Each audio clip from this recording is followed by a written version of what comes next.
So, Waz, I've got to obviously ask you about the John Terry stuff. A lot of quotes going around the last few days about the studs. I mean, first of all, what have you got to say about it, to be honest? I mean, I've read all the quotes about you felt they were going to win the league and stuff, but, I mean, what do you want to say about that?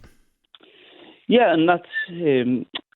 I think that's been isolated. Them comments have been isolated, and I think... I'm not trying to plug the documentary here, by the way, but I think you have to actually really see the documentary to realise why them comments were made, because it's a lot deeper than just them comments and me wanting to go and hurt a player, which John Terry is a good friend of mine. I'd never intentionally go and try and hurt John Terry. But it's a lot deeper than just them comments, and when you do actually get a chance to watch the documentary, you'll understand the reasons why for that.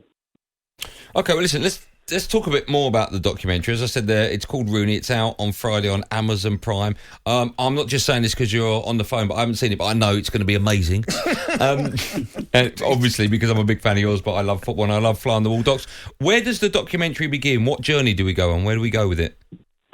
It goes right back to the beginning, really, and to me as a child, and growing up in Croxteth, how in Croxteth it's an area where nothing's given to you. You have to fight for everything. You have to take it. If you want something, you've got to take it.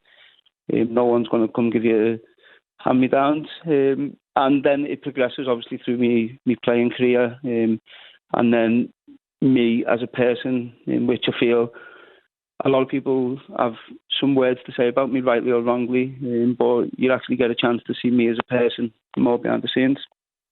So is it more of a documentary? Because we've seen so many sporting documentaries where it's about all the successful stuff, where they're scoring goals, winning trophies. Is this one a lot deeper? Yeah, it is, and there's a lot of anger in it. There's a lot of frustration. There's a lot of hurt in it, because for a long period of time during my playing career I was suffering, which not many people knew about, apart from the people who were close to me. And that explains some of the decisions I made, and I'm not saying some of them decisions were right, but you can see the reasons behind some of the decisions I made, because I was suffering inside. And I think when you speak about mental health, nowadays it's a lot easier to open up and speak about that, but back then it was almost impossible for me to go into that dressing room and open up to the players in the dressing room or the manager, because it was almost seen as a weakness. Do you encourage that now at Derby, for players to open up, speak to each other, and you? Yeah, 100%. And the players know. I've got a very good relationship with all the players, whether that's the oldest player to the youngest player. My office is always open, and obviously I have conversations with players about stuff on the pitch, stuff off the pitch, and the players know they can come to me, they can trust me, that won't go any further. And if any players need help, we'll put that in place for them. There's obviously lots of stuff in the documentary about Manchester United for so many reasons. I'm just going back to their league form at the moment, because I'm looking at the league table. It's staring me in the face. Bentley keeps showing me, although we are still above Arsenal. How do you see the season panning out for United? What do they need to do to get top four? I know top four is not enough for a club as big as Manchester United, but apart from the Champions League, that's all they've got to play for this season. How do you see it panning out for them? I think it's going to be tough, if I'm being honest. I think obviously you can see confidence is low.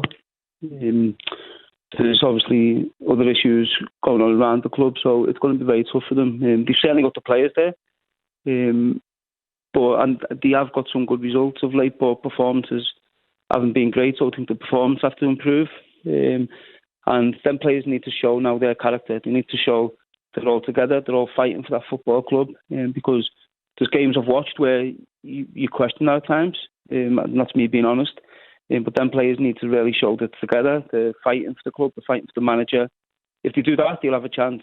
But I feel if it carries on the way it's going, then I don't think they will make top four. If it carries on, you don't think United will get top four? I don't. I think there needs to be serious conversations amongst the players, actually without coaches, without staff there, because they have to come together, whether they're friends, whether they don't like each other. For that 90 minutes on the pitch, they have to come together and do everything they can for that club. Okay, I'm going to ask you a question. Please don't say Arsenal. Who do you think will get fourth spot? Come on, Wazza. Arsenal. Don't say it, Wazza. Even if you believe it, lie to me, all right?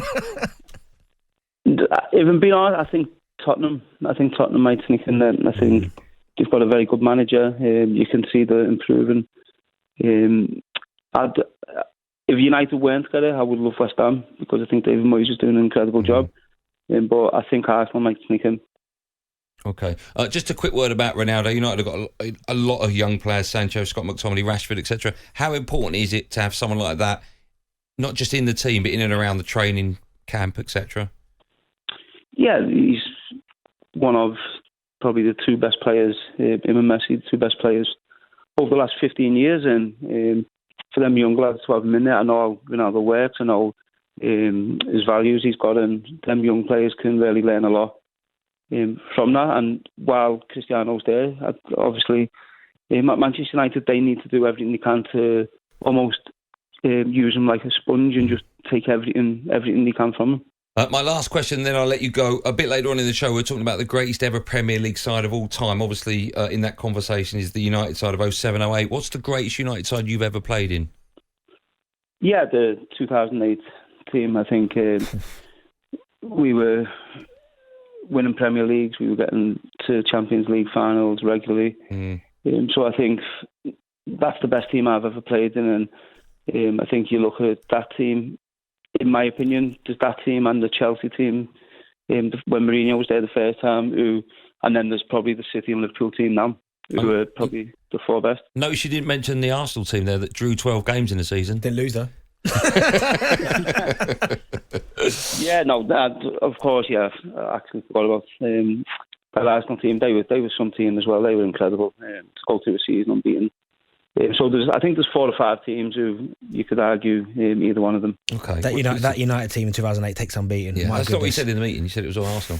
Mate, I told you about. We got smashed 5-2 by them. It was 2-0 up at half time. Wazza, it's been a real pleasure. Thank you so much for coming on. Just quickly, Everton or United at the same time? They both phone you. Who you going for? I'm only joking. I won't push you. I could do both at the same time. Well, I'll take that now. I'll take that. That's legally binding. Hey, listen. Good luck with the documentary. I'm up to Old Trafford actually on Saturday. I need to watch on the train journey, so I'll be downloading this. Rooney is out on Friday on Amazon Prime. I can't wait. Wayne Rooney, a real pleasure and an honour. Thanks so much. Wazza, top man. Good luck with Derby this season, mate. We guys stay up.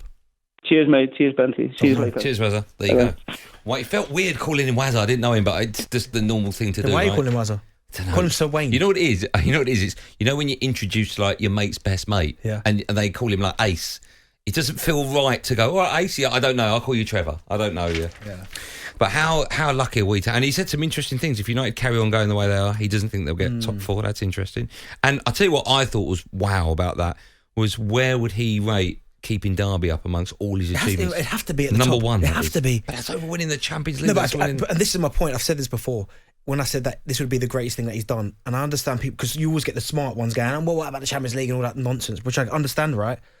But when he's won the Champions League, he's playing with other world-class players. Yes. He just said himself there, he's having to promote youth players that haven't been ready. They're not even really ready, but because they had no players, so he's basically shoehorning the team together from everywhere. They're taking their best players from him. He's still managing to get results.